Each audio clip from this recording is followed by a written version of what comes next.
அரங்கத்திற்குள் யாரும் நிற்கக்கூடாது. 1 2 3 get out அவர்கள் திரையுலகிலே வந்தபோது அவர் ஓடி ஓடி உழைக்கணும், ஊருக்கெல்லாம் கொடுக்கணும் என்ற பாடல் வரிகளின் உயிர் தத்துவமாய் வாழ்ந்தவர் தான் புரட்சித் தலைவர் எம்ஜிஆர் அவர்கள். அவருடைய மனிதநேயத்திற்கு பல உதாரணங்களை பல பிரமுகர்கள், அவரால் முன்னுக்கு வந்தவர்கள், அவரால் வாழ்வு வசதி அடைந்தவர்கள் சொல்லாவிட்டாலும் கூட நம்மை போன்ற சாதாரண மக்கள் புரட்சித் தலைவரே வெளியிலே இருந்து பார்த்தவர்கள் அவருடைய மனிதாபிமான செயலை நாம் இன்னும் பட்டியலிட்டு கொண்டு வருகிறோம். உலகத்திலேயே ஒரே விழா நடக்கிறது என்றால் அது மக்கள் திலகம் எம்ஜிஆர் விழா. எம்ஜிஆரை தவிர இந்த பூ உலகில் யாரும் இதுவரை அதை சாதித்து காட்டியதில்லை. எம்ஜிஆர் இருக்கும் வரை எங்கும் ஜாதி தலைவிரித்தாடவில்லை. எம்ஜிஆர் இருக்கும் வரை எம்ஜிஆர் முன்னால் மதங்கள் நொறுங்கின. எம்ஜிஆர் முன்னால் மொழி பேதம் நொறுங்கின. எம்ஜிஆர் முன்னால் எம்ஜிஆர் ஒருவரே தலை நிமிர்ந்து நின்றார். கருணாநிதி அவர்கள் வேட்பாளராக போட்டியிடுகிறார். பேரறிஞர் அண்ணா இடத்திலே கருணாநிதி ஓடி வருகிறார். அண்ணா, நான் தோற்றுடுவேன், எனக்கு பயமாக இருக்கிறது, அதுக்கு நான் என்ன செய்யணும்? நீங்க என்ன பண்ணீங்களோ தெரியல, பரிசுத்த நாடான்றவர் கோடீஸ்வரர் சுத்தி சுத்தி வர்றான், என்கிட்ட பணம் இல்ல, நான் ஜெயிக்கணும்னா ஒன்னே ஒன்று தான் செய்யணும், சொல்லு, என்ன செய்யணும் சொல்லு. எம்ஜிஆர் அவர்களை ஒரே ஒரு நாள் தஞ்சாவூர் பக்கம் ஒரு ரவுண்டு வர சொல்லுங்க, நான் ஜெயிச்சிடுவேன்றார். சிந்தனை பூரா தலைவன் மேல இருக்கிற காரணத்தில தான் ஏன் அந்த அளவுக்கு நம்ம பற்று வந்தது காரணம். நான் முஸ்லீம், ஹயாத் ஒரு முஸ்லீம், அண்ணன் இந்து, கிறிஸ்துவ மதத்தை சேர்ந்தவங்க, எல்லா சமுதாயத்தை சேர்ந்தவங்களும் புரட்சி தலைவர் மீது ஏன் இவ்வளவு பக்தி வைத்திருக்கிறார்கள்? எந்த தலைவனுக்கு எந்த நாட்டில் யாருக்குமே கிடையாது. அந்த மனிதாபிமானம் எல்லோருக்குமே இருக்கு. அந்த மனிதாபிமானம் தான் புரட்சி தலைவருக்கு இருந்தது. ஆனால் சமூக அக்கறை என்பது என்ன?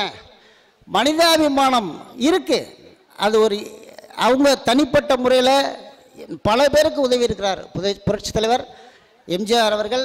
நடிகர்களாகட்டும், தங்கள் ஊழியர்களாகட்டும், மக்களாகட்டும், அனைவருக்குமே உதவி இருக்கிறார்கள். அது பேஸ், ஒரு சமூக அக்கறையின் பேஸ் மனிதாபிமானம், அதை நாங்கள் ஒத்துக்கிறோம். ஆனால் அதோடு நின்றிருந்தால் புரட்சி தலைவருக்கு இந்த புகழ் கிடைத்திருக்குமா என்பதை நாம் பார்க்க வேண்டும். சென்னை தமிழ் ட்ரெண்டிங் வியூவர்ஸ் அனைவருக்கும் வணக்கம், நான் உங்க ராஜு பேசுறேன். சென்னை கெத்து சேனல் வியூவர்ஸ் அனைவருக்கும் வணக்கம், நான் உங்க ராஜு பேசுறேன். அதான் பாத்தீங்கன்னா புரட்சி தலைவரின் 108வது பிறந்தநாள் விழாவும் பிளஸ் சென்னை தமிழ் ட்ரெண்டிங் சென்னை கெத்து விருது வழங்கும் விழாவும் எல்லாம் இணைச்சி முப்பெரும் விழா அப்படின்னு சொல்லி நம்ம அனௌன்ஸ்மெண்ட் பண்ணிட்டு இருந்தோம் இல்லையா. அந்த விழா மும்பீரமா அதோடைய வேலைகள் நடந்துட்டு இருக்கு. இந்த வேலைகள் நடந்துட்டு இருக்கிறதுனால இப்போ இது கொஞ்சம் பிரம்மாண்டமா பண்ணலாம் ஒரு பிளான் வச்சிருக்கோம். அதுக்கு உண்டான வேலைகளும் போயிட்டு இருக்கு. பிளஸ் இந்த விழா நீங்க எல்லாருமே எந்த ஊர்ல எந்த மாவட்டத்தில் இருந்தாலும் இந்த விழாக்கு நீங்க கலந்துக்கலாம், சந்தோஷமா என்ஜாய் பண்ணலாம். புரட்சி தலைவர் புகழ எல்லாம் சேர்ந்து பரப்பலான்னு வச்சிங்க. இந்த விழாக்கு நிறைய செலவுகள் ஏற்பாடுகள் நடந்துட்டு இருக்கு. அதனால செலவுகள் நிறைய இருக்கிறதுனால நிறைய பேருக்கு நம்ம சேனல் மூலியமா ஹெல்ப் கேட்டிருந்தேன். நிறைய பேர் கொஞ்சம் ஹெல்ப் பண்ணுங்கன்னு. சில பேர் ஃபோன் பண்ணாங்க. ஃபோன் பண்ணி சார் நான் ஹெல்ப் பண்றேன் சார்னாங்க. நான் நம்பினேன் உண்மையா ஹெல்ப் பண்ணுவாங்க. ஏன்னா புரட்சி தலைவர் பக்தர் பொய் சொல்ல மாட்டாங்க, எல்லாருமே உண்மையா நேர்மையாவே இருப்பாங்க அப்படின்னு நினைச்சுதான் நானும் நம்பினேன். ஒரு சந்தோஷமா இருந்தது மனசுல. சரி, உதவி பண்றேன்னு சொல்றாங்களே, கண்டிப்பா பண்ணுவாங்க அப்படின்ட்டு ஒரு நம்பிக்கையில் இருந்தேன்.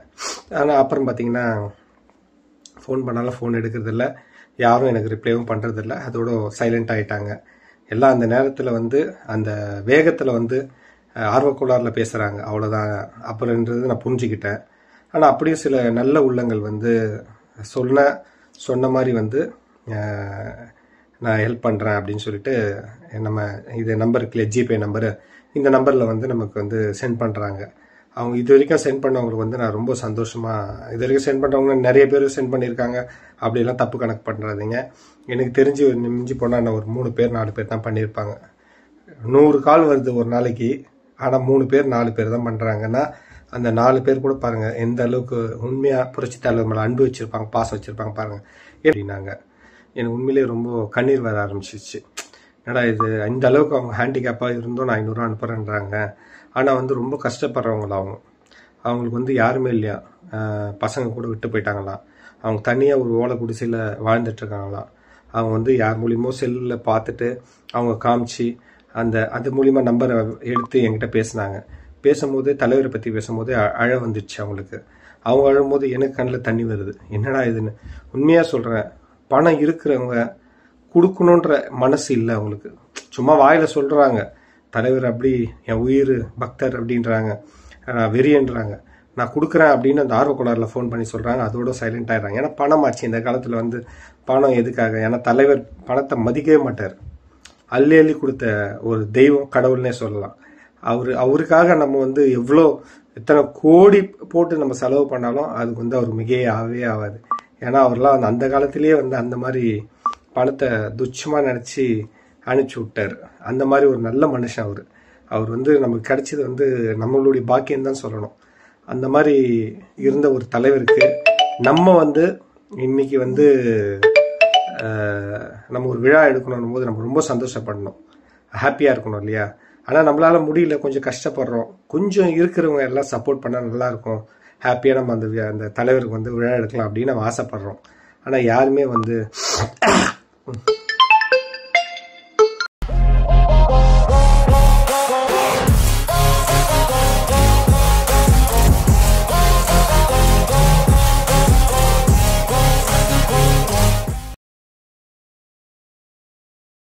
பத்தாவது நிமிஷம் 2வது பெல்.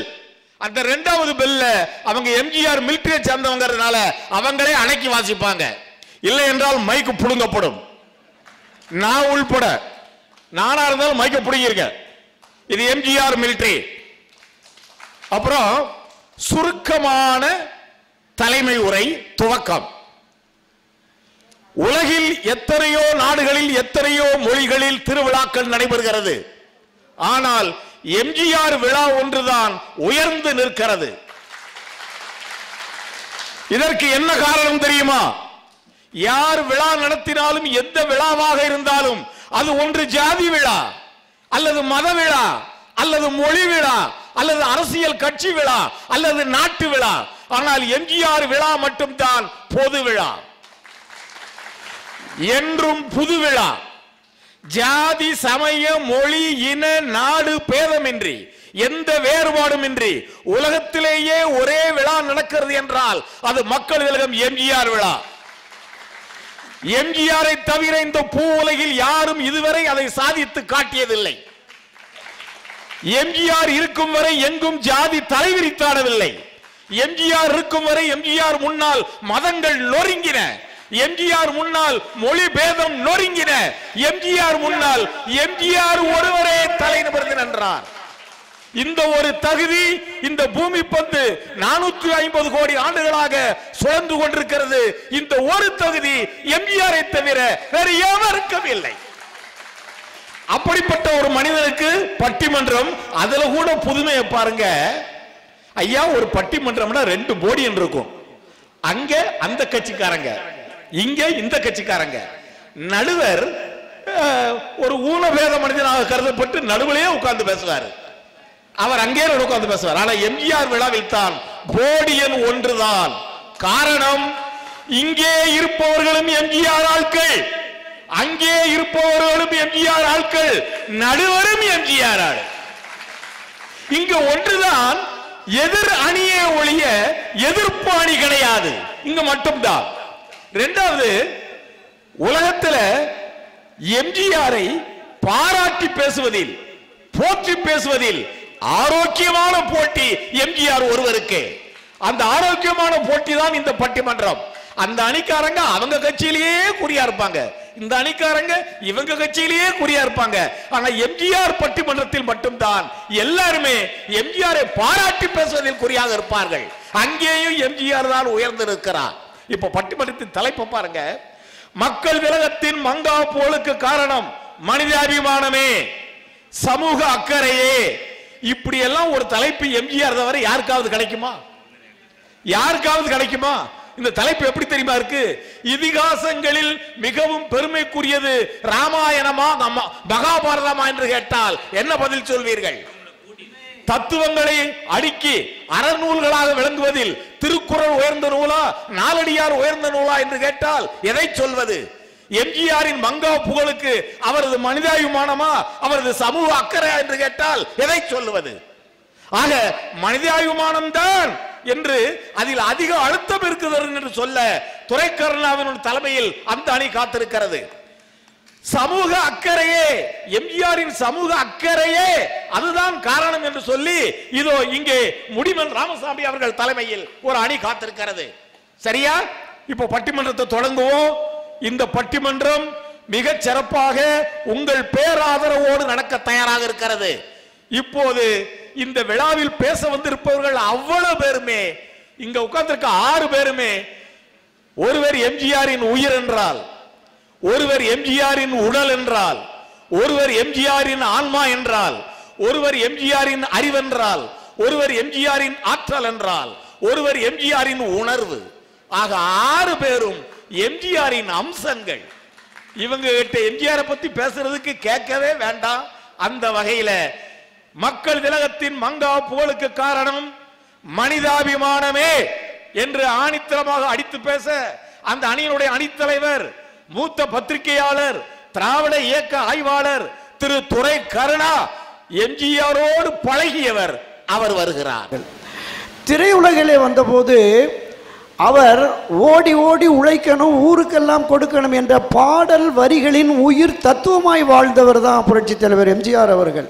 அவருடைய மனிதநேயத்திற்கு பல உதாரணங்களை பல பிரமுகர்கள், அவரால் முன்னுக்கு வந்தவர்கள், அவரால் வாழ்வு வசதி அடைந்தவர்கள் சொல்லாவிட்டாலும் கூட நம்மை போன்ற சாதாரண மக்கள், புரட்சி தலைவரே வெளியிலே இருந்து பார்த்தவர்கள் அவருடைய மனிதாபிமான செயலை நாம் இன்னும் பட்டியலிட்டு கொண்டு வருகிறோம்.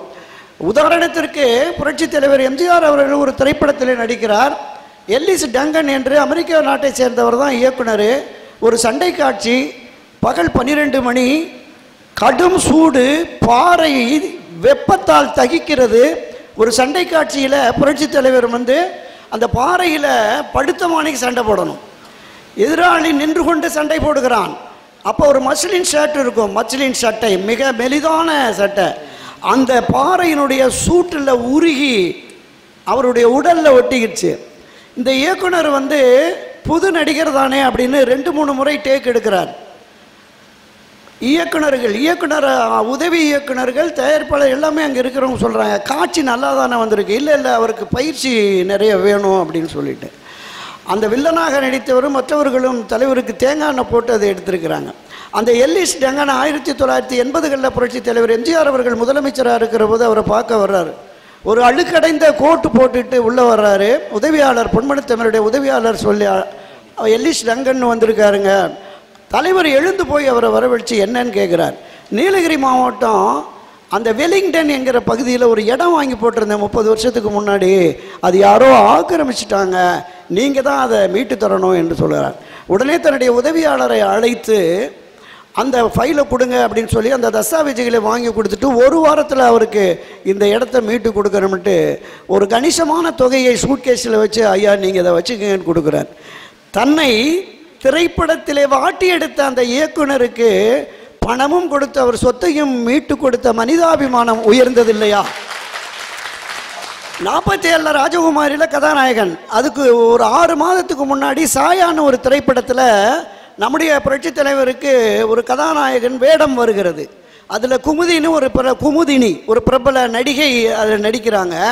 ஒரு காட்சி இருக்கிறது, ஒரு பாடல் காட்சி. கதாநாயகன் நம்முடைய மக்கள் திலகம் அவர்கள் அந்த கதாநாயகியினுடைய மடியிலே படுத்திருக்க வேண்டும், அப்படி ஒரு காட்சி. அந்த காட்சியை எடுக்கிற பொழுது அங்கே அந்த குமுதினி, நடிகை குமுதினியுடைய கணவர் அருகிலே அமர்ந்திருக்கிறார்.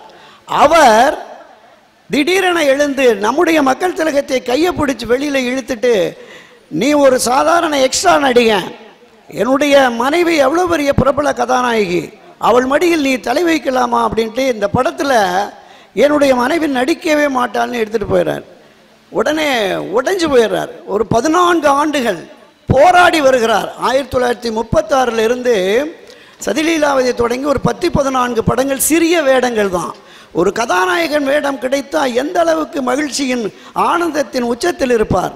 ஆனால் இந்த நிகழ்வால் மனம் உடைந்து பொன்மனச்செம்மல் கலங்கி நிற்கிற பொழுது அந்த தயாரிப்பாளரும் அந்த இயக்குனரும் வந்து நம்முடைய மக்கள் திலகத்தை பார்த்து, நம்முடைய பொன்மனச் செம்மலை பார்த்து, ராமச்சந்திரா உனக்கு மிகப்பெரிய எதிர்காலம் இருக்கிறது, இவர்களை நான் வைத்து இனி சினிமாவே எடுக்க மாட்டேன் என்று அந்த எடுத்த 6000 அடியும் கொளுத்து போட்டுட்டு போயிட்டார்.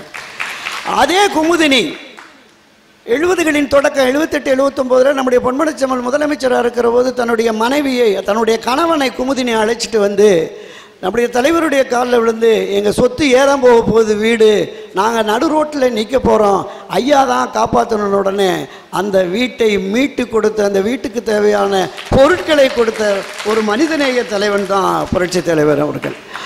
அவருடைய மனிதநேய செயல்கள் என்பது ஒவ்வொன்றுமே வித்தியாசமாக இருக்கும். நீங்கள் எல்லோருமே சாலை வெளியில் போவாங்க. கோடம்பாக்கத்துக்கு அப்போ வந்து மேம்பாலம் கிடையாது. அந்த ரயில் தண்டவாளத்தை கடந்து கீழே போகணும். தலைவருடைய கார் நிற்கிது, ரயில் வருவதற்காக கேட் போட்டிருக்காங்க. அங்கே ஒரு 12 தொழிலாளிகள், சாலை போடும் தொழிலாளிகள் காலில் கோடிப்பையை கட்டிட்டு அந்த தார் உருகும் தாரில் அந்த வெயிலில் நின்று வேலை பார்க்குறாங்க. உடனே தன்னுடைய உதவியாளரை அழைச்சி, இவங்களுக்கு அந்த பூட்ஸ் மாதிரி எதுவும் இல்லையா, இப்படி சுற்றிட்டு இருக்காங்க, கால் பாதிப்பு ஏற்படுமேனார். உடனே எவ்வளோ பேர் வேலை பார்க்குறாங்க அப்படின்னு கேட்டேன்னா 12 பேர் வேலை பார்க்குறாங்க. உடனே பிராட்வேயில் போய் அவங்களுக்கு அந்த காலத்திலேயே அந்த 12 பேருக்கு வாங்கிட்டு வந்து மறுநாள் காலையில் அவங்களுக்கு கொண்டு போய் கொடுத்துட்றார். இதை தாண்டி நம்ம பல பதிவுகளில் பார்த்துருக்கோம். ஒரு 6000த்திற்கும் மேற்பட்ட ரிக்ஷா தொழிலாளிகளுக்கு மழை கோட்டு வழங்கினது. ஒரு ரிக்ஷா தொழிலாளி தன்னுடைய வருகிற பயணியை பின்னணியில் அமர வச்சுட்டு அவர் நனைந்து கொண்டே போவார். அதை பார்த்த நம்முடைய பொன்மனச் செம்மல் புரட்சி தலைவர் அவர்கள் பிறகு அண்ணாவை வரவழைத்து 6000த்துக்கும் மேற்பட்டவருக்கு மழை கோட்டு கொடுத்த மனிதநேயத்தின் உச்சம்தான் நம்முடைய பொன்மனச் செம்மல் புரட்சி தலைவர் அவர்கள். திரையுலகத்தில் பாதிக்கப்பட்டவர்களுக்கும் மனிதாபிமான அடிப்படையில் வாய்ப்பு கொடுத்தார். பல விஷயங்கள், நடிகர் ஸ்ரீதர் ஆகட்டும், இயக்குனர் ஏபி நாகராஜ் ஆகட்டும், பிஆர் பந்துலு ஆகட்டும், அவங்களெல்லாம் இன்னொரு நடிகரை வச்சு நொடிஞ்சு போய் வாழ்வாதாரத்திற்கே சிக்கல் என்கிற நிலையில் வந்து இவங்களுக்கெல்லாமே திரைப்படங்களை தயாரித்து கொடுத்து அவர்களுடைய வாழ்க்கையிலும் ஒளியேற்றிய மனிதாபிமானத்தின் உச்சம் நம்முடைய மகான் புரட்சி தலைவர் எம்ஜிஆர் அவர்கள். ஒரு முறை பாங்காங்கில் புதிய பூமி படப்பிடிப்பு, மரியாதைக்குரிய KR விஜயா அவர்கள் இந்த பதிவு பண்ணியிருந்தாங்க. அங்கே எப்போவுமே ஒரு 10 படம் 12 படம் பல நாடுகள்லேருந்து ஷூட்டிங் நடக்கும். புரட்சி தலைவருடைய படம் ஷூட்டிங் நடந்துகிட்டு இருக்கு. சீன நாட்டை சேர்ந்த ஒரு படப்பிடிப்பு தளத்தில் ஹெலிகாப்டரில் வந்த வில்லன் கீழே விழுந்து மரணம் அடைந்துடுறாரு. அந்த மரணம், ஐயா ஒரு 2 நிமிடம் கொடுங்க, அந்த மரணம் அடைந்த அந்த தகவல் தெரிஞ்சு தன்னுடைய படப்பிடிப்பு குழுவினரோடு போய் அவங்களுக்கு மலர்வலை வச்சு மரியாதை செலுத்தணுன்னே பாங்காங்கில் வாழுகிற புரட்சி தலைவருடைய அந்த தமிழ் நெஞ்சங்கள் பலருமே தலைவனை பாராட்டினாங்க. எந்த சம்பந்தமும் இல்லாத, அறிமுகம் இல்லாத ஒருவருக்கு வரணும் அப்படிங்கிற மாதிரி. அரசியல் தளத்தில் நீங்கள் வடார்காடில் செங்கம்னு ஒரு பகுதி, சாமி கண்ணுன்னு தலைவருடைய பக்தர் ஒருத்தர், அவருக்கு வந்து ஒரு கல்யாணத்துக்கு டேட்டு கொடுத்துட்டார், போக முடியல, மறந்துட்டார். மாலை பத்திரிகையில் எம்ஜிஆர் வராததால் நின்று போன திருமணம் அப்படின்னு செய்தி வந்துடுது. துடிச்சு போயிட்டார். கார் எடுத்துகிட்டு வீட்டுக்கு போய் அவங்கள்ட்ட அவருக்கு சாமி கண்ணு கையை பிடிச்சி வருத்தம் தெரிவித்து மன்னிப்பு கேட்டுட்டு அடுத்த முகூர்த்தத்தில் தேதி குறி அப்படின்னு அடுத்த 1 வார காலத்தில் வந்த முகூர்த்தத்திற்கு தேதி குறிக்க சொல்லி முதல் நாளே ஒரு லாரி ஃபுல்லாக கட்டில், பீரோ, மெத்த, தேவையான அத்தனை ஜாமானையும் கொடுத்துட்டு மறுநாள் போய் அந்த திருமணத்தை நடத்தி வைத்தவர் தான் பொன்மனச் செம்மல். நம்ம பல பதிவுகள் இங்கே வந்திருக்கிறவங்களுக்கு நிறைய பேருக்கு இந்த விஷயம் தெரிஞ்சிருக்கும். ஒரு மதுரையில், ஐயா ஒரு நிமிடம், மதுரையில் ஒரு பிரபகருடைய திருமணம். அந்த திருமணத்துக்கு போகக்கூடாதுன்னு மதுரை பக்தர்கள் சொல்கிறாங்க. தலைவருக்கு மனச்சாட்சி கேட்கல, போகலாம் அப்படின்னு முடிவு பண்ணிவிட்டு அதிகாலை 3 மணிக்கு வண்டி எடுன்னு போகிறாரு. மதுராந்தகம் தாண்டி போகிற போது ஒரு 2 கிலோமீட்டரில் புரட்சி தலைவருடைய பாடல் ஒலிச்சுக்கிட்டு இருக்கு. என்ன பாட்டு பாடுது, அந்த பக்கம் வண்டியை விடுங்கிறார். ஒரு ஏழை குடிசையிலே வாழுகிற பொன்மனச் செம்மலுடைய ரசிகன், மக்கள் தலைவர் ரசிகன், அவன் வீட்டுக்கு கல்யாணமா அந்த மதுரை பிரமுகருக்கு கொண்டு போனார்ல ஒரு கணிசமான தொகை, அதை அப்படியே அந்த பையன்கிட்ட கொடுத்துட்டு அவன் சொன்னான், ஐயா நீங்கள் தாலி எடுத்து கொடுங்க, 3:30 மணிக்கு நான் கட்டிடுறேன் அப்படிங்கிறான். ஐயோ உன் உறவினர்கள்லாம் வருவாங்க, பொண்ணு வீடு வருவாங்க, மாப்பிள்ளை வீடு வருவாங்க, சொந்த பந்தமெல்லாம் வரும். நீ குறித்த முகூர்த்தத்தில் தாலி கட்டு, என்னுடைய ஆசீர்வாதம் இப்போதே என்ன அவனுக்கு ஆசீர்வாதம் பண்ணி அந்த தொகையை கொடுத்து போனவர் தான் நம்முடைய பொன்மனச்செம்மல் புரட்சி தலைவர். இரண்டாவது இறுதி சுற்றில் மேலும் பல மனிதநேய தகவல்களை உங்கள் முன் பதிவு பண்ணுகிறேன். ஐயா நடுவர் மரியாதைக்குரிய தோழர் ஆதவன் ஐயா அவர்கள் மனிதாபிமானத்தோடு தீர்ப்பு அளிப்பார் என்று நம்பி விடைபெறுகிறேன். நன்றி, வணக்கம். வாருங்கள் துரை கருணா அவர்களே, நன்றி. இவரெல்லாம் எம்ஜிஆரை பற்றி ஆராய்ச்சி பண்ணக்கூடியவர். இவரை விட்டு 6 மாதம் பேசுவார் தண்ணி குடிக்காம. ஏன்னா பட்டிமன்றம் நம்ம முடிக்க வேண்டாம், 1 வருஷம் கூட பேசுவார். அவர் எழுதிய நூல்களை படித்து பார்த்தால் தெரியும்.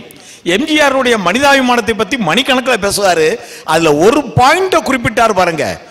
ஆங்கிலேயர்கள் நம்மை அடிமை செய்த காலத்தில் ஒரு அமெரிக்க இயக்குனரை மனிதாபிமானத்தால் எம்ஜிஆர் அடிமை செய்திருக்கிறார்.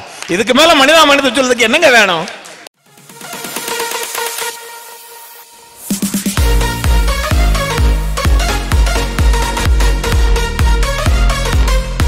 கருத்துக்களுக்கு மதிப்பளித்து என்றால் எம்ஜிஆர் என்கின்ற அந்த ஒரு நல்ல அம்சத்தை பற்றி யார் பேசினாலும் கருத்து நன்றாகத்தான் வரும். அழகாக சொன்னார். இந்த தலைப்பு என்பது யாருக்கும் கிடைக்காத தலைப்பு.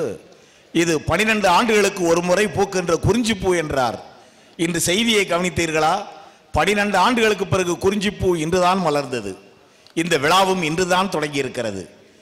எம்ஜிஆர் ஒரு மகம் என்கின்ற காலகட்டத்திற்கு உட்பட்டவர் அல்ல. எம்ஜிஆர் ஒரு மாமாங்கம் என்று சொல்லக்கூடிய அந்த காலகட்டத்திற்கு உட்பட்டவர் அல்ல. எம்ஜிஆர் என்றாலே அது ஒரு யுகம். மற்ற யுகமெல்லாம் எம்ஜிஆருக்கு ஜூனியர். நம்ம முடிமன் ராமசாமி சொன்னதை பார்த்தா துரைக்கருணா சொன்னது மாதிரி எம்ஜிஆருக்கு அவருடைய மனிதாபிமானம் அவர் ஒரு நல்ல மனிதன் என்கின்ற பெயரை வாங்கி கொடுத்தது. அவர் கொண்ட சமூக அக்கறையே அவருக்கு ஒரு நல்ல தலைவன் என்கின்ற பட்டத்தை வாங்கி தந்தது என்றுதான் அவர் சொல்லுகிறார். சரியான கருத்து. இதை எப்படி நாம் தவிர்த்து விட முடியும்? இதற்கு பதில் சொல்ல வருகிறார் துரைக்கருணா அவர்களுடைய அணியை சேர்ந்த, அதாவது மக்கள் திலகத்தின் மங்கா புகழுக்கு காரணம் மனிதாபிமானமே என்கின்ற அணியை சார்ந்த திரு ஆ கலீல் பாட்ஷா, நகர எம்ஜிஆர் மன்ற செயலாளர், திருவண்ணாமலை. நீங்க எப்பவுமே எம்ஜிஆர் ஆட்கள்ல ஒரு ஆள்கிட்ட தான் நீங்க ரொம்ப எச்சரிக்கையா இருக்கணும்.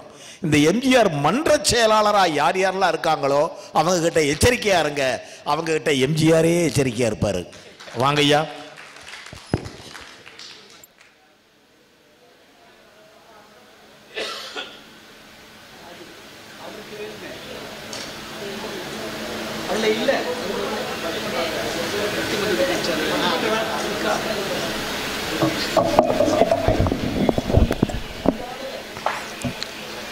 சிரித்து வாழ வேண்டும், பிறர் சிரிக்க வாழ்ந்திடாதே. உழைத்து வாழ வேண்டும், பிறர் உழைப்பில் வாழ்ந்திடாதே. நம்முடைய பொன்மனச்செம்மல் மக்கள் திலகம் புரட்சி தலைவர் எம்ஜிஆர் அவர்கள் மரத்திலே ஒரு கனி தொங்கிக் கொண்டிருந்தது. அது யார் மடியில் விழுமோ என்று காத்து கொண்டிருந்தேன். நல்ல வேளையாக அந்த கனி எடுத்து நான் இதயத்திலே வைத்து கொண்டேன் என்று சொன்னவர் பேரறிஞர் அண்ணா. அந்த அண்ணாவுடைய பிறந்த நாள் இன்று.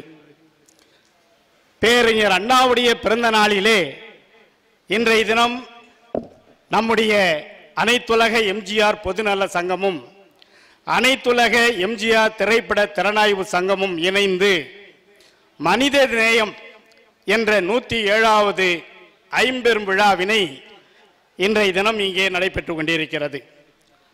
இந்த அழைப்பதிலே பார்த்தால் மனித நேய தினம் என்று வந்திருக்கிறது. ஆகவே எனக்கு கொடுக்கப்பட்டிருக்கின்ற தலைப்பும் மனித நேயம்தான். இன்றைக்கு பேரறிஞர் அண்ணாவுடைய 115வது நாள் பிறந்த நாள் விழா, மக்கள் திலகம் எம்ஜிஆர் அவர்களின் 107வது மனித நேய தின விழா, அன்னை ஜானகி அம்மாவின் 100 ஆண்டு விழா, நேற்று இன்று நாளை உரிமை குரல் சிரித்து வாழ வேண்டும் இந்த படத்துடைய 100ஆண்டு விழா, 50வது பொன் விழா. இத்தனைக்கும் மேலாக இன்று இரவு இறுதியாக புரட்சி தலைவர் எம்ஜிஆருடைய மூத்த பக்தர்களுக்கு கௌரவிக்கின்ற விழா. நான் கேட்குறேன், இவங்கெல்லாம் எம்ஜிஆருக்கு என்ன சொந்தக்காரங்களா இல்லை பங்காளியா அங்காளியா? இவங்கெல்லாம் யாருங்க? நீங்க யாருங்க? நான் யாருங்க? நீங்க தான் பதில் சொல்லணும் பிரதீப். நாங்களே பதில் சொல்றோம். நீங்களாம் யாரு, நாங்களாம் யாரு, அவர் யாரு? அவர் எதுக்காக எம்ஜிஆர் நாங்க இன்னைக்கு கொண்டாடுறோம்? எங்க அப்பா என்ன பெத்தான், எங்க அம்மா என்ன பெத்தாங்க. ஒரு நாள் கூட அந்த நினைவு நாளை நான் கொண்டாடல. எங்க அப்பன் பெத்து போட்டு போனா அத்தோட சரி, எங்க அம்மாவை பார்த்தோட சரி, அவங்களும் செத்துட்டாங்க அத்தோட சரி. எப்பாவது ஞாபகம் வந்தா அம்மா நல்லா இருக்கிறியா அம்மா, எங்க ஆசீர்வதி அம்மா அப்படின்னு அம்மா வேண்டிக்குவோம், தந்தையை வேண்டிக்குவோம்.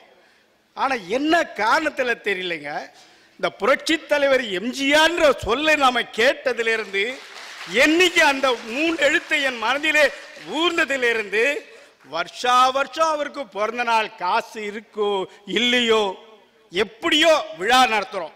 சென்னையிலே நான் வந்து பட்டிமன்றத்தில் இன்னைக்கு இந்த பட்டிமன்றம் பேசுறேன்னா இது 3வது பட்டிமன்றம்.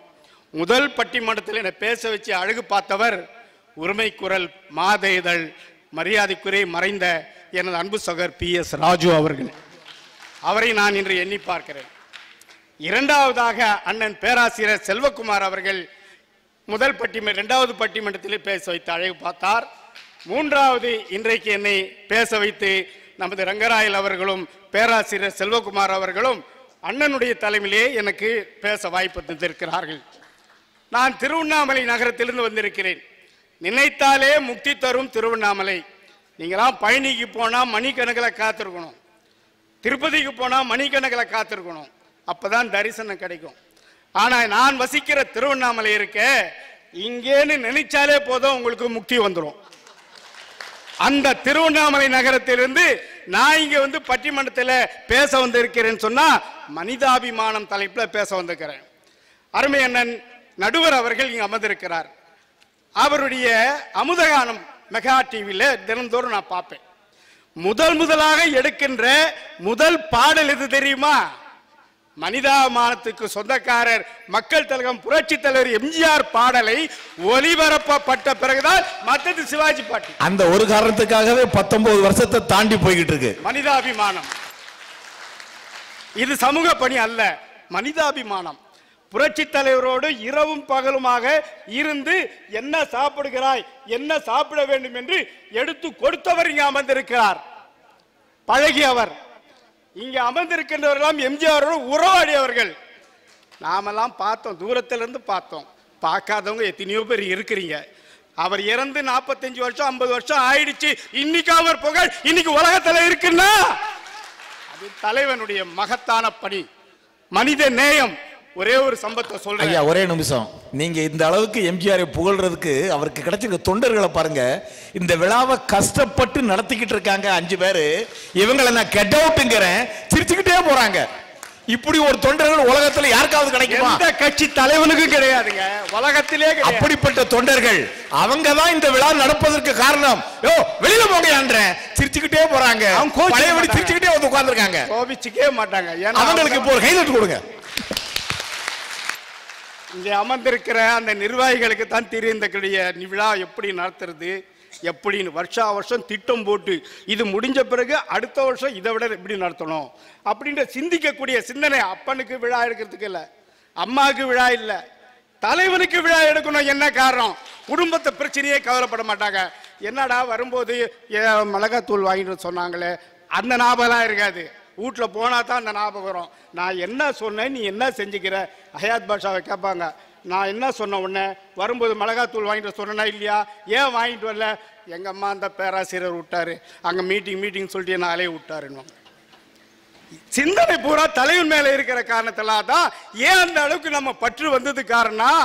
நான் முஸ்லீம், ஹயாத் ஒரு முஸ்லீம், அண்ணன் இந்து, கிறிஸ்துவ மதத்தை சேர்ந்தவங்க, எல்லா சமுதாயத்தை சேர்ந்தவங்களும் புரட்சி தலைவர் மீது ஏன் இவ்வளவு பக்தி வைத்திருக்கிறார்கள்? எந்த தலைவனுக்கு எந்த நாட்டில் யாருக்குமே கிடையாது. இன்னைக்கும் அவரை பத்தி பேசணும்னு சொன்னா ஒரு சம்பவம் சொல்றேன், மனித நேயத்தை பத்தி சொல்றேன். 1962 சட்டமன்ற தேர்தல் நடக்குது, இடைத்தேர்தல் நடக்கிறது. தஞ்சாவூரிலே கருணாநிதி அவர்கள் வேட்பாளராக போட்டியிடுகிறார். பேரறிஞர் அண்ணா இடத்திலே கருணாநிதி ஓடி வருகிறார்.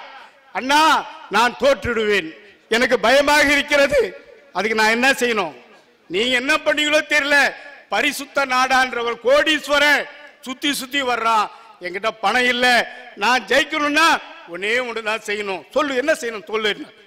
எம்ஜிஆர் அவர்களை ஒரே ஒரு நாள் தஞ்சாவூர் பக்கம் ஒரு ரவுண்டு வர சொல்லுங்க, நான் ஜெயிச்சிடுவேன்றார்.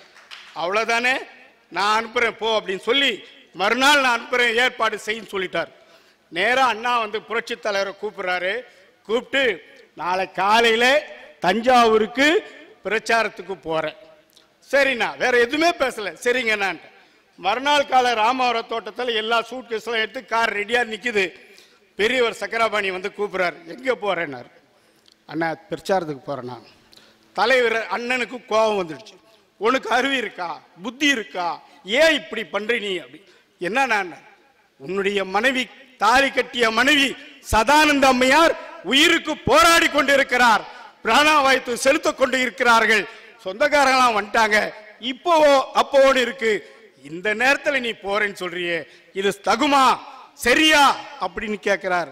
அப்போ தலைவர் சொல்றாரு, அண்ணா கருணாநிதி அவர்கள் அண்ணாவிடத்திலே சொல்லிவிட்டார், நான் வந்தாதான் ஜெயிப்பேன்னு சொல்லிக்கிறார். நான் போலேன்னு வச்சுக்கோ, அவர் தோத்துட்டாருன்னு வச்சுக்கோ, என் மேல பழிய போட்டுடுவாரு, அண்ணா மேல பழிய போட்டுடுவாரு. நான் சொல்லியும் எம்ஜிஆர் அனுப்பல, அதான் நான் தோத்துட்டேன்னு சொல்லி பழி என் மேல வந்துடும். ஆகவே நான் போய் வந்துடுறேன், என் மனைவிக்கு ஒண்ணுமே ஆகாது, நீங்க பத்திரமா பார்த்துக்கோன்னு சொல்லி தஞ்சை மாவட்டத்திலே தெரு தெருவாக சுத்தி ஓட்டு வாங்கி கொடுத்து வெற்றியை தேடி தந்த பிறகு தன் மனைவி இறந்து விட்டால் என்ற செய்தி வந்த பிறகு கூட அதை வெளியே காட்டாமல் உள்ளுக்குள்ளே குமரி கொண்டு மனித நேயத்தோடு என் தம்பி கருணாநிதி வெற்றி பெற வேண்டும் என்று தஞ்சையிலே சுத்தி வெற்றி பெற வைத்தாரே, அந்த மனித நேயத்தை தான் இன்றைக்கு உங்கள் முன்னால் எடுத்து வைக்க ஆசைப்படுகிறேன். ஏன்னு சொன்னா, புரட்சி தலைவர் இரவும் பகலும் கஷ்டப்பட்டு இந்த லைட் வெளிச்சத்தில் நடிச்சு சம்பாதித்து கொடுத்த பணத்தை எல்லாம் என்ன செஞ்சாரு? தான் சொந்த பந்தத்துக்கு எழுதி வச்சாரா? இல்லையே. ஒரு தலைவன் எனக்கு பின்னால் நான் வாழ்ந்திருக்கிற இந்த வீட்டை மருத்துவமனையாக எடுத்துக்கொள்ளலாம் என்று உயிர் வைத்து போனார். அவன் செத்து எத்தனையோ வருஷம் ஆகுது, இன்னும் அது நிறைவேற்றலங்க, மருத்துவமனை ஆக்கல. ஆனா என் தலைவன், மனிதநேய தலைவன் புரட்சி தலைவர் எம்ஜிஆர் கஷ்டப்பட்டு சம்பாதித்த அத்தனை சொத்துக்களையும் வாய் பேச முடியாத ஊமையர்களுக்கும், கண் தெரியாத குருடர்களுக்கும், காது கேட்காத செவிடர்களுக்கும் அனைத்தையும் எழுதி வைத்து ராமவர தோட்டத்தையே அந்த பள்ளிக்கூடமாக மாற்றி அமைத்த மனிதன் நேயத்தை பற்றி தான் உங்களிடத்திலே நான் எடுத்துக்கூற ஆசைப்படுகிறேன். அருமை தலைவர் அவர்களே, மனித நேயத்தை பற்றி நான் இவ்வளவு விவரமாக சொல்லி இருக்கிறேன். நினைத்தாலே முக்தி தரும் திருவண்ணாமலை, அந்த திருவண்ணாமலை நகரத்தில் வந்திருக்கிறேன். அக்னி தளம், நீதி வழங்குகிற இடம். ஆகவே மனித நேயத்துக்கு முக்கியத்துவத்தை கொடுத்து, மனித நேயம் இருந்தால்தான் சமூக பணியும் ஆற்ற முடியும். மனித நேயம் இல்லைன்னா சமூக பணி ஆற்ற முடியாது. வீட்டை விட்டு வெளியே வர்றீங்க, வீட்டில் மனைவி சந்தோஷமா போயிட்டு வான்னு சொன்னாதான் இங்க உட்காந்து பட்டிமன்றத்தில் தைரியமா பேசுறீங்க. அங்க சண்டை போட்டு வந்தீங்கன்னா இங்க நடக்குமா? சிந்தனை பூரா எங்க இருக்கும்? அதான் மனித நேயம். இங்கதான் வந்திருக்கா. மனித நேயத்துக்கு கட்டுப்பட்டு மனித நேயமே புரட்சி தலைவருக்கு சிறந்தது என்று தீர்ப்பை வழங்க வேண்டுமாறு அன்போடு கேட்டுக்கொண்டு நீங்கள் மணி அடிப்பதற்கு முன்னால் விடைபெறுகிறேன். நன்றி, வணக்கம். அண்ணாமலையாரே, நீதான் என்ன காப்பாற்றணும். இப்படி ஒரு இக்கட்டான சூழ்நிலையை நடுவருக்கு வச்சுட்டு போறது எனக்கு தெரிஞ்சு பட்டிமன்றத்தில் இதுதான் முதல் தடவை. நான் எவ்வளவு பெரிய பாவம் பார்த்துக்கோங்க. ஆனா அங்கே எம்ஜிஆர் என்கின்ற அந்த மனிதாபிமானம் எனக்கு உதவி செய்யும் தீர்ப்பு வழங்க, எம்ஜிஆர் காட்டிய சமூக அக்கறை எனக்கு உதவி செய்யும் நான் தீர்ப்பு வழங்க. இப்படியா? நான் தான் சொன்னேன்ல, இந்த மாதிரி மன்ற செயலாளர்கள்ட்ட கொஞ்சம் எச்சரிக்கையா இருங்கன்னு சொன்னேன்ல. அடுத்து இப்படி ஒரு இக்கட்டான சூழ்நிலையை நடுவருக்கு வச்சுட்டு போறது எனக்கு தெரிஞ்சு பட்டிமன்றத்தில் இதுதான் முதல் தடவை. நான் எவ்வளவு பெரிய பாவம் பார்த்துக்கோங்க. ஆனா அங்கே எம்ஜிஆர் என்கின்ற அந்த மனிதாபிமானம் எனக்கு உதவி செய்யும் தீர்ப்பு வழங்க, எம்ஜிஆர் காட்டிய சமூக அக்கறை எனக்கு உதவி செய்யும் நான் தீர்ப்பு வழங்க. இப்படியா? நான் தான் சொன்னேன்ல, இந்த மாதிரி மன்ற செயலாளர்கள்ட்ட கொஞ்சம் எச்சரிக்கையா இருங்கன்னு சொன்னேன்ல. அடுத்து எம்ஜிஆர் அவர்கள் யாரையும் ஆதரிக்கக்கூடியவர். குறிப்பா கலைஞர்களை, கவிஞர்களை ஆதரிப்பதில் அவருக்கு நிகர் அவர்தான். இப்போது மக்கள் திலகம் அவரது மங்கா புகழுக்கு காரணம் சமூக அக்கறையே என்று கவிஞர் சொர்ண பாரதி, ஆசிரியர், கல்வெட்டு பேசுகிறது மாத இதழ். இப்போ எம்ஜிஆருக்கு மிகவும் பிடித்தவர்கள் கவிஞர்கள். இப்போ அந்த கவிஞருக்கு எம்ஜிஆரை எவ்வளவு பிடித்திருக்கிறது என்று அவரது உரையில் புரியும். எங்கள் வாழ்வும் எங்கள் வளமும் மங்காத தமிழென்று சங்கே முழங்கு. அனைத்துலக எம்ஜிஆர் பொதுநலச் சங்கம், அனைத்துலக எம்ஜிஆர் திரைப்பட திறனாய்வு சங்கம் இணைந்து நடத்தி கொண்டிருக்கின்ற மனிதநேய தினம் 107 மாபெரும் விழாவிலே நடக்கின்ற பட்டிமன்றத்திலே நடுவராக வீற்றிருக்கின்ற எங்கள் அமுதகானத்தின் நாயகரே, இந்த பட்டிமன்றத்தில் உள்ள சிக்கலையெல்லாம் தீர்த்து சரியான தீர்ப்பு வழங்க இருக்கின்ற எங்கள் சிக்கல் சிங்காரவேலனே, நீதிக்கு தலைவணங்கி எங்கள் பக்கம் தீர்ப்பு சொல்ல காத்திருக்கிற நடுவர் அவர்களே, வெற்றிக்கனியை பறிக்க காத்திருக்கின்ற எங்கள் அணியின் புரட்சி தலைவரின் இதய கனிகளே, அமெரிக்காவுக்கு ஈர்க்குழி வாங்க போய் டைம் ஸ்கொயரில் பாராட்டு விளம்பரம் போட்டு அது செய்தியிலலாம் வந்து அதுக்கப்புறம் அது கிராஃபிக்ஸ் பண்ணதுக்கப்புறம் முழிச்சிட்டு இருந்தாங்களே, அந்த மாதிரி விழிச்சிட்டு இருக்கிற எதிரணி உரை வேந்தர்களே, இந்த பட்டிமன்றத்திலே இந்த அரங்கம் நிறைந்து கூடியிருக்கின்ற எம்ஜிஆரின் பக்தர்களே, நண்பர்களே, உங்கள் அனைவருக்கும் முத்தான தமிழெடுத்து சத்தான முதற்கண் வணக்கத்தை தெரிவித்துக் கொள்வதில் மகிழ்ச்சி அடைகிறேன். பெல்ல அடிக்க அடிக்க பேசிக்கிட்டே போகிறாங்க எதிரணியில். ஆனால் ஏதாவது பேசுவாங்கன்னு பார்த்தா எதுவும் பேச மாட்டுறாங்க. அதாவது பஸ்ஸு வந்து சென்ட்ரலில் நிறுத்துறதுக்கு மவுண்ட் ரோட்டில் நிறுத்துறதுக்கு சென்ட்ரலில் போய் பிரேக் போட்ட மாதிரி, மவுண்ட் ரோட்டில் பஸ்ஸு நிற்கணும்னா சென்ட்ரலில் போய் பிரேக் போட்டால் எப்படி, அந்த மாதிரி பிரேக் போட்டு நிறுத்திருக்கிறாங்க. மனிதாபிமானத்தை பற்றி பேசினாங்க. சரி, மனிதாபிமானம் என்றால் என்ன? சக மனிதன் மீது அபிமானம் வைப்பது. இந்த மனிதாபிமானம் எல்லோருக்குமே இருக்குது. எனக்கு இருக்குது, உங்களுக்கு இருக்குது, நடுவருக்கு இருக்குது, அவங்க எல்லோருக்குமே மனிதாபிமானம் இருக்கிறது. ஆனால் மனிதாபிமானத்தில் 2 வகை உண்டு. சுய மனிதாபிமானம், தன் குடும்பத்தைச் சேர்ந்த மனிதர்கள் மீது ஆசை வைத்து தன் குடும்பம் வாழ வேண்டும் என்று கோடிக்கணக்கில் சொத்து சேர்ப்பது ஒரு மனிதாபிமானம். ஆனால் நபிகள் நாயகம் சொல்கிறார், அடுத்த வீட்டுக்காரன் பசித்திருக்க நீங்கள் உண்ணாதீர்கள் என்று நபிகள் நாயகம் அவர்கள் சொன்னதைப் போல தனது சம்பாத்தியத்தை அடுத்தவனின் பசி போக்க உதவுகின்ற நல்ல உள்ளம்தான் மனிதாபிமானம். அந்த மனிதாபிமானம் எல்லோருக்குமே இருக்குது. அந்த மனிதாபிமானம் தான் புரட்சி தலைவருக்கு இருந்தது. ஆனால் சமூக அக்கறை என்பது என்ன? மனிதாபிமானம் இருக்குது, அது ஒரு அவங்க தனிப்பட்ட முறையில் பல பேருக்கு உதவி இருக்கிறார் புரட்சி தலைவர் எம்ஜிஆர் அவர்கள். நடிகர்களாகட்டும், தங்கள் ஊழியர்களாகட்டும், மக்களாகட்டும், அனைவருக்குமே உதவி இருக்கிறார்கள்.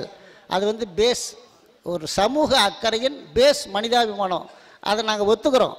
ஆனால் அதோடு நின்றிருந்தால் புரட்சி தலைவருக்கு இந்த புகழ் கிடைத்திருக்குமா என்பதை நாம் பார்க்க வேண்டும். அந்த மனிதாபிமானம் சமூக அக்கறையாக வெளிப்படும் போது தான், சமூக அக்கறையாக வளரும் போது தான் அவருடைய புகழை நாம் எடுத்துக்கொள்ள வேண்டும். அதாவது இப்படி பல்வேறு விஷயங்களை இப்போ நீங்கள் சாலையில் போகிறீங்க, ஒரு நாயோ ஒரு ஆட்டுக்குட்டியோ அடிபட்டுருது, ஐயோ அடிபட்டுச்சேன்னு நினைக்கிறோம்ல, அது மனிதாபிமானம். ஆனால் அந்த ஆட்டுக்குட்டியை மருத்துவமனைக்கு கொண்டுட்டு போய் சிகிச்சை கொடுத்து காப்பாற்றுறோம்ல, அது சமூக அக்கறை. இந்த சமூக அக்கறையைத்தான் புரட்சி தலைவர் செய்தார் என்பதை நான் இங்கே பேச வந்திருக்கிறேன். அவர் என்னவெல்லாம் செய்தார் இந்த சமூகத்துக்கு? இந்த சமூக அக்கறை எவ்வாறாக நாம் பிரித்து பார்க்க வேண்டும்? மாணவ சமுதாயத்துக்கான அக்கறை, மகளிர் சமுதாயத்துக்கான அக்கறை, ஆண்கள் சமுதாயத்துக்கான அக்கறை, தமிழ் சமூகத்துக்கான அக்கறை, தொழிலாளர் சமூகத்துக்கான அக்கறை. நான் மிக விரைவாக செல்கிறேன். தான் சிறுவயதில் எவ்வளவு பசியோடு இருந்தோமோ அந்த பசி இந்த நாட்டின் குழந்தைகளுக்கு இருக்கக்கூடாது என்று ஐயா அவர்கள் சொன்னதை போல கருவறையில் இருந்தவருக்கு கூட சத்துணவு திட்டம் கொண்டு வந்தார். பல லட்சம் மாணவர்களுக்கு சத்துணவு திட்டத்தை கொண்டு வந்தார். மாணவர்கள் பசியோடு இருக்கக்கூடாது என்ற அக்கறை, அது மாணவ சமுதாயம். சத்துணவு மட்டுமா, காலணி கொடுத்தாரு, சீருடை கொடுத்தாரு, பல்பொடி கொடுத்தார், பல்பொடி கூட கொடுத்தார். அது மாணவ சமூகத்தின் மீது புரட்சி தலைவர் கொண்ட அக்கறை. மகளிர் சமுதாயம் முதலாக பெண் கண்டக்டர்களை போட்டது வந்து எம்ஜிஆர் ஆட்சி தான். பெண் கண்டக்டர்களை பேருந்துக்கு போட்டது எம்ஜிஆர் ஆட்சி. பெண்களுக்கான சிறப்பு பேருந்துகளை தனியாக பிரித்து விட்டது எம்ஜிஆர் ஆட்சியில் தான். இப்படி பல்வேறு சாதனைகளை அவர் செய்திருக்கிறார். அடுத்த ஆண்களுக்காக மதுவிலக்கு திட்டத்தை கொண்டு வந்தது புரட்சி தலைவர் தான் முதலாக. இன்னைக்கு யாரோ பேசுகிறாங்க, மூடுன்றாங்க, வந்த பிறகு திறக்கிறாங்க. எதிர்கட்சியாக இருக்கும்போது மூடுறன்ட்டு ஆளுங்கட்சியாக வந்த பிறகு திறக்கிறாங்க. இப்படியான இந்த சமூகத்தில் மது விலக்கை கொண்டு வந்தவர் புரட்சி தலைவர். இதையெல்லாம் கூட ரொம்ப பார்க்குறாங்கண்ணா. டபுள்ஸ் போகிறதுக்கு பெர்மிஷன் கொடுத்தது எம்ஜிஆர் ஆட்சி தான். டபுள்ஸ் போனோம்னா போலீஸ் பிடிப்பாங்க ஒரு காலத்தில். இப்போ யாரும் சைக்கிளே இப்போ பார்க்க முடியல. அந்த காலத்தில் நான் டபுள்ஸ் ஓட்டி ஃபைன் கட்டியிருக்கிறேன், 5 ரூபா ஃபைன் கட்டியிருக்கேன் போலீஸ் ஸ்டேஷனில். இப்படி டபுள்ஸ் போக அனுமதிப்பார். சைக்கிளில் லைட் இல்லைனா பிடிப்பான், அதை நீக்கினவர் எம்ஜிஆர். இப்படி இந்த சமூகத்துக்காக அடிப்படையில் என்னென்ன செஞ்சிருக்கிறாரு, அந்த சமூக அக்கறை தான் நாம் இப்போது பேச வேண்டும். தமிழ் சமூகத்துக்கு யாரோ தமிழின தலைவன், தமிழின தளபதியெல்லாம் இவங்க வந்து டமார் அடிக்கிறாங்க. ஆனால் உண்மையாக எவனையும் விட தமிழ் சமூகத்துக்கு அதிகமாக செய்தவர் புரட்சி தலைவர் எம்ஜிஆர் தான். தஞ்சை தமிழ் பல்கலைக்கழகத்தை உருவாக்கியவர் புரட்சி தலைவர் எம்ஜிஆர். இந்த விட இன்னும் ஒரு செய்தி, கன்னியாகுமரியில் உள்ள திருவள்ளுவர் சிலைக்கு அடிக்கல் நாட்டது புரட்சி தலைவர் எம்ஜிஆர். அதை நீங்கள் தெரிஞ்சுக்கணும். யாரோ திறந்தாரு, யாரோ அது வேற, அடிக்கல் நாட்டியது புரட்சி தலைவர் எம்ஜிஆர். அதைவிட 5வது உலகத்தமிழ் மாநாட்டை மதுரையில் வெற்றிகரமாக நடத்தியது எம்ஜிஆர். இதை நம்ம நினச்சிக்கணும். அடுத்து வந்தவங்க என்னமோ டக்கரடிச்சு பார்த்தாங்க, நடத்தவே முடியல. கடைசியில் செம்மொழி மாநாடுன்னு 450 கோடி செலவு பண்ணி மகளையும் பேத்தியையும் வீணை வாசிக்க விட்டு வேடிக்கை பார்த்தாங்க. அதுதான் நடந்தது. இப்படியான பொழுதில் உண்மையாக இந்த தமிழ் சமூகத்துக்கு உழைத்தவர் அன்னை தெரசா மகளிர் கல்லூரி, மகளிர் பல்கலைக்கழகத்தை உருவாக்கியவர் புரட்சி தலைவர் எம்ஜிஆர் என்பதை தெரிவிக்கட்டும். அடுத்து சினிமாவில் மது அருந்துவதாக இருந்தாலும் சிகரெட் பிடிப்பதாக இருந்தாலும் அதை தவிர்த்தவர் புரட்சி தலைவர். கண்டிப்பாக அந்த காட்சி வர வேண்டும் என்று நினைத்தால் அதை நடிப்பதாக மாற்றிவிடுவார். சிலர் குடிப்பது போலே நடிப்பார், சிலர் நடிப்பது போலே குடிப்பார், சிலர் பாட்டில் மயங்குவார், சிலர் பாட்டிலில் மயங்குவார், குடிக்கிற மாதிரி நடிச்சுவார். இப்படி இந்த சமூகத்துக்கு ஒழுக்கத்தை போதித்தவர். எம்ஜிஆர் படங்களில் ஒரு மாறல் இருக்கும், நல்லவன் வாழ்வான், இதுதான் அவருடைய ஒரே தியரி. கெட்டவன் ஒன்று திருந்தணும், இல்லை சாகணும், இல்லை ஜெயிலுக்கு போகணும். இந்த 3 கான்செப்ட் தான். ஆனால் இன்றைக்கி தொடங்கினதுமே ரத்தம். எவன் வெட்டுறான், எவனை குத்துறான்னு ஒன்றுமே தெரியாமல் படம் பூரா வெட்டிக்கிறாங்க, கடைசியில் வெட்டி முடிச்சிடுறாங்க. இப்படி ஓடிட்டுருக்கு. முடிச்சிடறாங்களே. இந்த கருணை இருந்தால் வள்ளலாகலாம், கடமை இருந்தால் வீரனாகலாம், பொறுமை இருந்தால் மனிதனாகலாம், இந்த 3ம் இருந்தால் கடவுளாகலாம். அப்படி கடவுளானவர் புரட்சி தலைவர். இந்த உலகத்தில் எந்த அரசியல் தலைவனுக்காவது கோயில் கட்டி கும்பிட்டுருக்காங்களா பாருங்க. ஆனால் புரட்சி தலைவருக்கு மட்டும்தான் இன்றைக்கும் கோயில் கட்டி வழிபாடு செய்து கொண்டிருக்கிறார்கள். அப்படிப்பட்ட பல விஷயங்களை புரட்சி தலைவர் அவர்கள் சொன்னார்கள். அடுத்து ஒரே ஒரு விஷயத்தை முடிச்சிடணும்.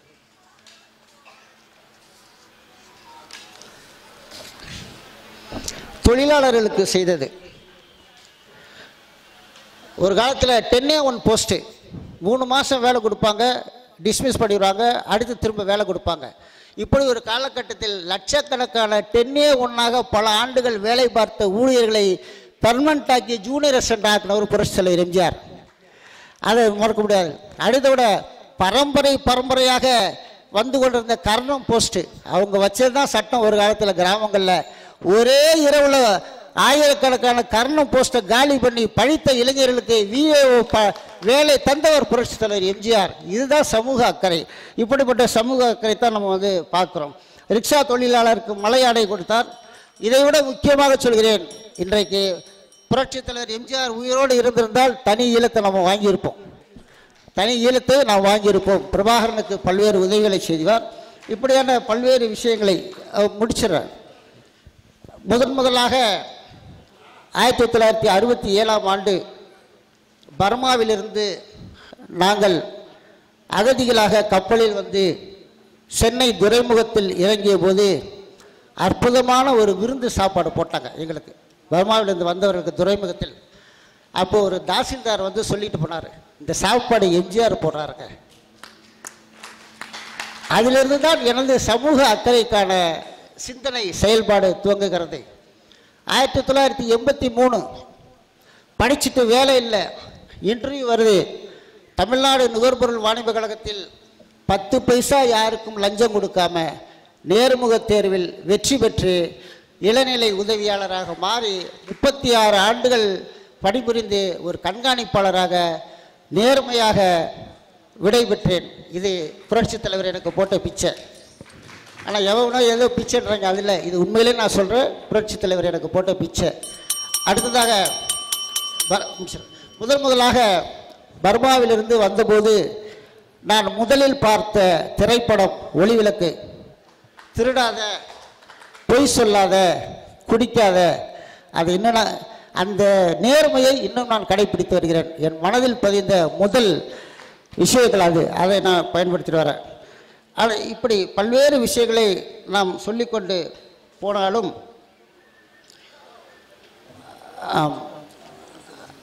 கும்பகோணம் கும்பகோணம் வீதிகளிலே பசியோடு அலைந்து திரிந்து கொண்டிருந்த ஒரு சிறுவன் பிற்காலத்தில் தமிழ்நாட்டில் யாருமே பசியாகோடு இருக்கக்கூடாது என்று தனது வாழ்க்கையை அமைத்து கொண்டு ஆட்சிக்கு வந்து திட்டங்களை தீட்டினான். அது புரட்சித் தலைவர் எம்ஜிஆர். அதே நேரத்தில் திருவாரூர் தெருக்களில் பசியோடு திரிந்து கொண்டிருந்த ஒரு சிறுவன் தன் வீடும் தன் குடும்பமும் பட்டினியால் இருக்கக்கூடாது என்று இந்த நாட்டையே சுரண்டி கொள்ளையடித்தான். அது ஒரு சிறுவன். இப்படிப்பட்ட முதல் சிறுவனை நாம் தலைவராக பெற்றோம்.